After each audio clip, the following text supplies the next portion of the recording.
2 spoon oil சேர்த்துக்கோங்க. Oil சேர்த்துட்டு நம்ம ஃபஸ்ட்டு எடுத்து வச்சுருக்க வெண்டைக்காவை நல்லா வதக்கிக்கலாம்.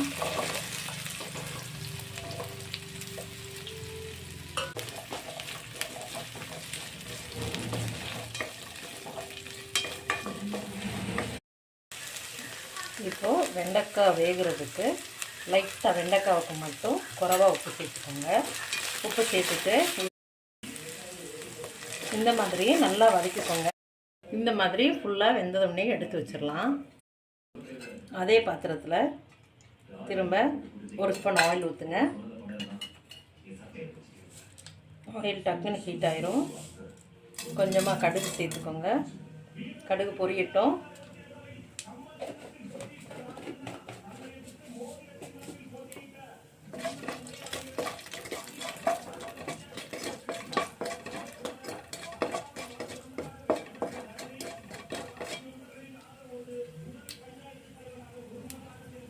இதில் நம்ம சதைச்சி வச்சுருக்க ஒரு 5-6 பூண்டு இருக்குது. அந்த பூண்டை இதில் சேர்த்துக்கலாம். பூண்டை சேர்த்து லைட்டாக இந்த மாதிரி வதக்கி வச்சுக்கோங்க. 2 தண்டு கருவேப்பிலை சேர்த்துக்கலாம்.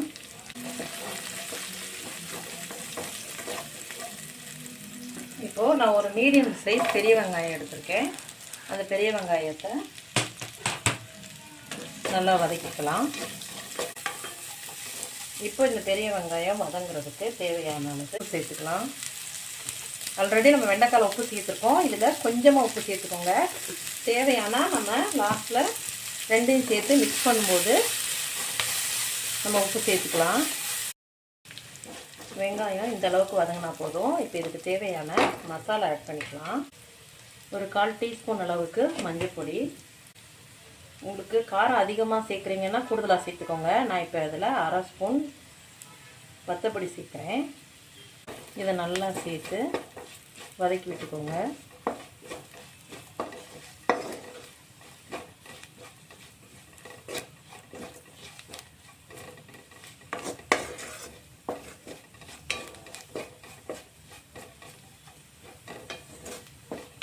லைட்டாக இதோட பச்சை மணம் மாறட்டும். விருப்பம் இருக்கிறவங்க இதில் கொஞ்சமாக குழம்பு மசாலா தூள் சேர்த்துக்கோங்க. நான் லைட்டாக சேர்த்துக்கிறேன். இதோட ஃப்ளேவர் ரொம்ப நல்லாயிருக்கும். நீங்கள் ஒரு தடவை இந்த மாதிரி செஞ்சு ட்ரை பண்ணி பாருங்கள். இதை நல்லா அதோட மசாலோட ராஸ்மெல்லாம் போகிற அளவுக்கு நம்ம வதக்கியாச்சு. இப்போ நம்ம மசாலா தூள் போட்ட உடனேயும் நீங்கள் உடனே அடுத்த பொருளை சேர்க்குறீங்களேன்னு கேட்காதீங்க. ஆல்ரெடி நம்ம வீட்டில் தயாரிக்கிற எல்லா மசாலாவுமே நம்ம சேர்க்குற இன்க்ரீடியன்ட்ஸ் எல்லாத்தையுமே நல்லா நம்ம வறுத்து தான் சேர்த்துருப்போம். அதனால் அது கூடுதல் வதங்க வேண்டாம். இப்போ இதில் நான் கழுகி ஒரு பெரிய சைஸ் உருளைக்கிழங்கு எடுத்திருக்கேன். அந்த உருளைக்கிழங்கை இதில் சேர்த்துக்கலாம்.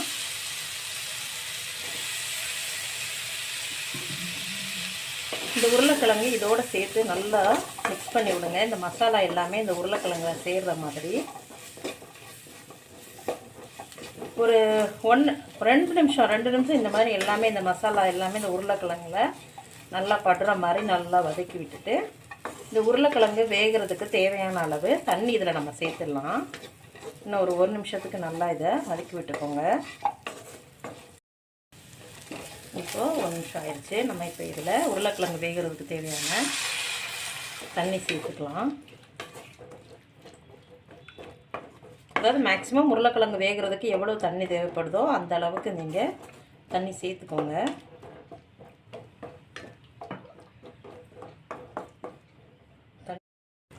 மூடி போட்டலாம். நீங்கள் இந்த உருளைக்கிழங்கை ஒரு விசில் குக்கரில் வச்சுட்டு கூட நீங்கள் எடுத்து போடலாம். அப்போ உங்களுக்கு இந்த ப்ராசஸ் எல்லாம் இன்னும் கொஞ்சம் ஈஸியாகவே இருக்கும். நீங்கள் அந்த மாதிரி ட்ரை பண்ணுங்கள். இப்போ இது உருளைக்கிழங்கு நல்லா வேகட்டும். இடையில எடுத்து நீங்கள் கிண்டி விட்டுக்கோங்க.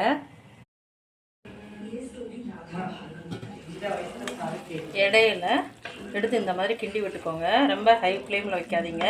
நம்ம சேர்த்துருக்க தண்ணி எல்லாமே வற்றிரும். லோ ஃப்ளேமில் வச்சு உருளைக்கிழங்கு வேகிற வரைக்கும் வேக வைங்க. மூடி வச்சிடலாம்.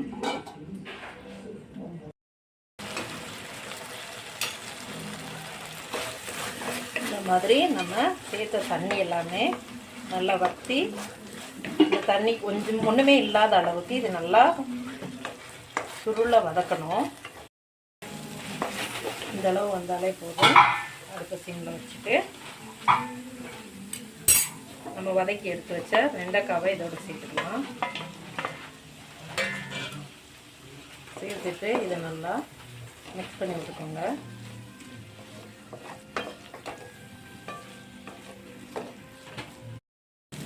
நம்ம சேர்த்துட்டு மசாலாவெல்லாம் கொஞ்சம் ட்ரை ஆகிற அளவுக்கு இதை வதக்கி எடுத்துக்கலாம். ஃப்ளேமை குறைச்சி வச்சுருக்கேன், இல்லாட்டி இந்த மாதிரி தான் தெரியும். ஃப்ளேமை குறைச்சி வச்சுட்டு இந்த மாதிரி அடியில் பிடிக்காத மாதிரி இந்த மசாலாவை எல்லாத்தையுமே ட்ரை ஆக்கிடுங்க.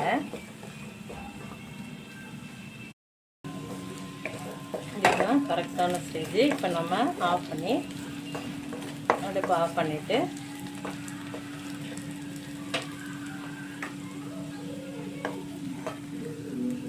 பரிமாறுறதுக்கு எடுத்துடலாம். பார்த்தீங்களா, அதில் உள்ள மசாலா எல்லாமே நல்லா சுருண்டு வந்துடுச்சு. இதை அப்படியே பவுலுக்கு மாற்றிக்கோங்க. இது சாம்பார் சாதம், ரச சாதம், தயிர் சாதத்துக்கெல்லாம் சாப்பிட்றதுக்கு ரொம்ப டேஸ்ட்டாக இருக்கும். நீங்களும் இதே மாதிரி ட்ரை பண்ணுங்கள். பிடிச்சிருந்தா லைக் பண்ணுங்கள், ஷேர் பண்ணுங்கள், மறக்காமல் சப்ஸ்கிரைப் பண்ணுங்கள். தேங்க்யூ ஃபார் வாட்சிங்.